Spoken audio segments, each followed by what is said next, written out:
Panel করছি প্রায় 14 বছরের ওপর হয়ে গেল, কিন্তু আমার অন্যান্য দিনের মতো যেভাবে আমরা শুরু করি অনুষ্ঠান, আমার এত ভাষাগতভাবে অসহায় কখনো মনে হয়নি। আজকে প্রথম এরকম মনে হচ্ছে যে ঠিক কোন ভাষা দিয়ে কিভাবে ব্যাখ্যা করলে আজকের দিনে দাঁড়িয়ে বর্তমানে এই মুহূর্তে তৃণমূল কংগ্রেস নামক দলটিকে ব্যাখ্যা করা যায়। আমার আরও বেশি অসহায় মনে হচ্ছে যে ঠিক কোন ভাষা দিয়ে ব্যাখ্যা করলে বা কিভাবে বললে শুরু করলে অনুষ্ঠান মমতা বন্দ্যোপাধ্যায় এবং অভিষেক বন্দ্যোপাধ্যায়ের বর্তমান অবস্থা ব্যাখ্যা করা যায়। গত মাসের 4 তারিখে ভোটের ফলাফল, মানুষের রায় সামনে আসে, আর তারপর আজকে এই মাসের 10 তারিখ, অর্থাৎ আমি যদি হিসাব করি তাহলে মাত্র 1 মাস 5 দিন মতো বা 1 মাস 6 দিন মতো পেরিয়েছে।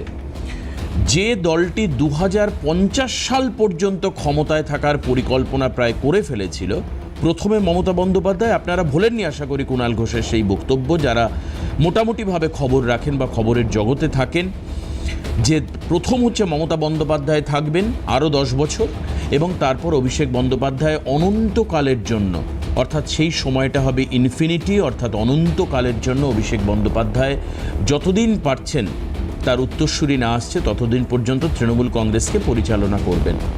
চতুর্থবারের জন্য মমতা বন্দ্যোপাধ্যায়ের মুখ্যমন্ত্রী হওয়াটা শুধুমাত্র সময় নয়, মানে সময়ের অপেক্ষা বললেও অনেক কম বলা হয়। 23 তারিখ আপনাদের মনে থাকবে যে গত 23শে এপ্রিল ভোটের যেদিন প্রথম ভোট হলো, প্রথম দফার ভোট হলো, সেদিনই তো তৃণমূল কংগ্রেসের সর্বময় নেত্রী, দলের চেয়ারপারসন বলেই ফেলেছিলেন যে প্রথম দফাতেই যা ভোট হয়েছে তাতে আমাদের ম্যাজিক ফিগার প্রায় আমরা ক্রস করে গিয়েছি, ম্যাজিক ফিগার আমাদের প্রায় অতিক্রান্ত হয়ে গিয়েছে। কিন্তু তারপর 29 তারিখ জয়ের ব্যাপারে সম্পূর্ণ আশাবাদী, 4 তারিখ সম্পূর্ণ আশাবাদী, আমার মনে আছে 3 তারিখ আমারই প্যানেল ছিল, সম্পূর্ণভাবে আশাবাদী তৃণমূল কংগ্রেস ক্ষমতায় আসছে। কিন্তু 4 তারিখে বেলা 12টার পর থেকে ছবি বদল হতে শুরু করে।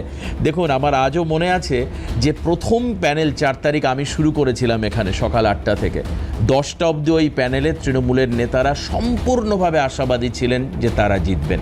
অর্থাৎ দেখুন, সময় কথা বলে, যে কথাটা আছে না একটা প্রবাদ প্রবচন, যে সময় বলে দেবে আপনাকে, আজ সময় বলছে কিন্তু আমি আমার বাকরুদ্ধ হয়ে গেছি। কিভাবে ব্যাখ্যা করব এটা, সেই ভাষা আমার কাছে নেই। মমতা বন্দ্যোপাধ্যায়ের যে অবস্থা এখন, মমতা বন্দ্যোপাধ্যায় সঙ্গে তৃণমূল না তৃণমূল কংগ্রেস কার সঙ্গে রয়েছে এটা বোঝার কোনো রকম মানে জায়গা নেই। পাশাপাশি আরেকটা যে জায়গা হচ্ছে অভিষেক বন্দ্যোপাধ্যায়ের ভবিষ্যৎ, এটাও একটা বিরাট মানে বলা যেতে পারে একটা কালো মেঘের আড়ালে এখন এই মুহূর্তে রয়েছে। আসুন একটা বিরতি নিয়ে আবারও ফিরবো। জাতির উদ্দেশ্যে দেশের প্রধানমন্ত্রী ভাষণ দেবেন, শোনাবো, কিন্তু অবশ্যই আমরা ছেড়ে বেরিয়ে এসছেন বা তৃণমূল কংগ্রেসকে ছেড়ে বেরিয়ে এসছেন এরকমটা কিন্তু নয়। এখনও পর্যন্ত বিধানসভার যে মানে জয়ের জায়গাটা যদি আপনি দেখেন, 80 জন বিধায়ক মমতা বন্দ্যোপাধ্যায়কে দিয়েছেন 293টি আসনের মধ্যে 80 জন। কিন্তু দেখুন, এটাই হচ্ছে পরিহাস, এটাই হয়তো বা বলে ভাগ্য, আমি জানি না, যে এই দলের চেয়ারম্যান এবং সর্বভারতীয় সাধারণ সম্পাদকের পাশ থেকে প্রায় এখনও পর্যন্ত 60 জনের ওপর বিধায়ক তারা আলাদা করে একটা ব্লক তৈরি করেছেন। যে নির্বাচন হওয়ার কথা 29 সালে লোকসভা নির্বাচন, সেই লোকসভাতেও মমতা বন্দ্যোপাধ্যায়ের 28 জন সাংসদের থেকে এখন একটু আগে পাওয়া খবর পর্যন্ত প্রায় 23 জন সাংসদ তারা বিদ্রোহী হয়েছেন। অর্থাৎ তারা মমতা বন্দ্যোপাধ্যায়, অর্থাৎ দলের যিনি স্রষ্টা এবং দলের যিনি সেনাপতি বুঝতে পারছেন, সেনাপতি, সাহসী সেনাপতির পাশে কেউ থাকতে চাইছেন না। লাস্ট পাওয়া আপডেট পর্যন্ত 23 জন সাংসদ তারা বিদ্রোহী হয়েছেন এবং তারা মমতা বন্দ্যোপাধ্যায়ের দ্বারা পরিচালিত যে মূল তৃণমূল কংগ্রেস, আমি এটাকে কি বলবো জানি না, বলছি না মাঝে মধ্যে ভাষা হারিয়ে ফেলছি, কোনটা আসল তৃণমূল, কোনটা পুরনো, কোনটা নতুন, কোনটা মমতাপন্থী, কে কাকলিপন্থী, এটা আমার পক্ষে ওইভাবে এখনই ব্যাখ্যা করা সম্ভব নয়, হয়তো পরে ঠিক হবে এগুলো আস্তে আস্তে। তো তার মমতা বন্দ্যোপাধ্যায়ের পাশে গুটি কতক সাংসদ রয়েছেন। এবার প্রশ্ন আসছে যে এর মধ্যেই কিন্তু INDIA অর্থাৎ ইন্ডি জোটের সঙ্গে মমতা বন্দ্যোপাধ্যায়ের দিল্লিতে মিটিং হয়েছে। এই মিটিংয়ের পর খোদ মমতা বন্দ্যোপাধ্যায় নিজে তৃণমূল কংগ্রেসে থাকবেন তো?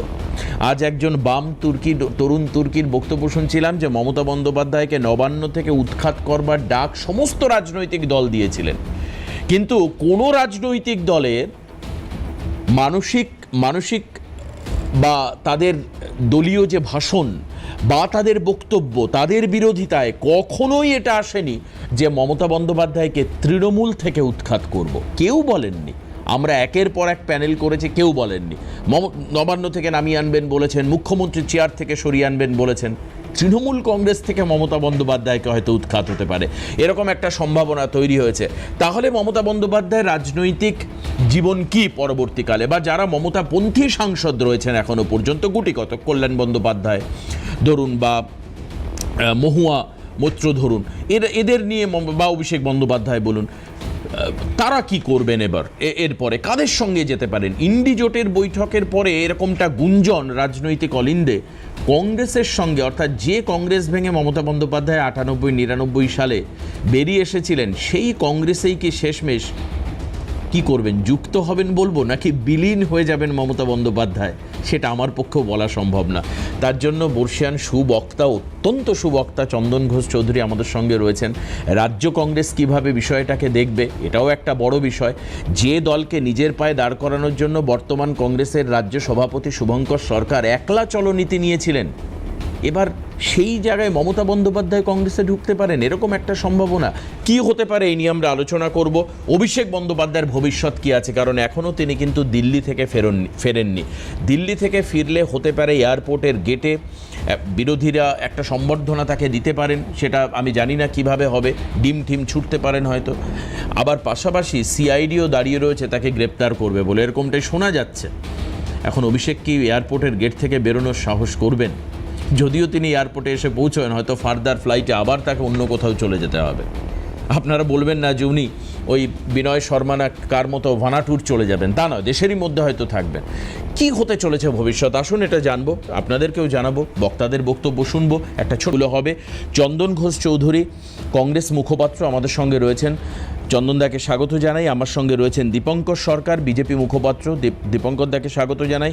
উপাসনা চৌধুরী আমার সঙ্গে রয়েছেন অনলাইনে, আমাদের সঙ্গে উপাসনাকেও আজকের অনুষ্ঠানে স্বাগত জানাই। চন্দনদা, এই যে ইন্ডি জোটের যে বৈঠক হলো, এরপর মমতা বন্দ্যোপাধ্যায়কে নেওয়া নিয়ে দলের হাইকমান্ড তারা কতটা বদ্ধপরিকর? আমি তো শুনছি নাকি সর্বভারতীয় সহ সভাপতি এরকম কোনো একটা পদ দেওয়া হতে পারে, হয়তো মমতা সর্বভারতীয় সহসভাপতি পদ মমতাকে দেওয়া হতে পারে, এরকম একটা গুঞ্জন শোনা যাচ্ছে। আপনারা কিভাবে মেনে নেবেন? আপনারা তো রাজ্য কংগ্রেসের মানে জায়গাটাও নিশ্চিতভাবে মাথায় রাখবেন এই বিষয়ে। কি হতে চলেছে আসলে? দেখো, কি হতে চলেছে এটা দুভাবে ব্যাখ্যা করা যেতে পারে। এক, মমতা বন্দ্যোপাধ্যায়ের রাজনৈতিক জীবন কি হতে চলেছে, আর এক কংগ্রেস সার্বিকভাবে কি ভাবছে মমতা বন্দ্যোপাধ্যায়কে ঘিরে। আজকের অনুষ্ঠানের আমাদের আলোচনার বিষয়বস্তু জাতীয় কংগ্রেস, তার ভূমিকা সারা ভারতবর্ষের পরিপ্রেক্ষিতে নয়। আসল ভূমিকা হচ্ছে পশ্চিমবঙ্গে মমতা বন্দ্যোপাধ্যায়ের অস্তিত্ব, তৃণমূল কংগ্রেসের অস্তিত্ব বিপন্ন। আর তৃণমূল কংগ্রেসের অস্তিত্ব বিপন্ন মানে পশ্চিম বাংলায় তৃণমূল কংগ্রেসের আধিপত্য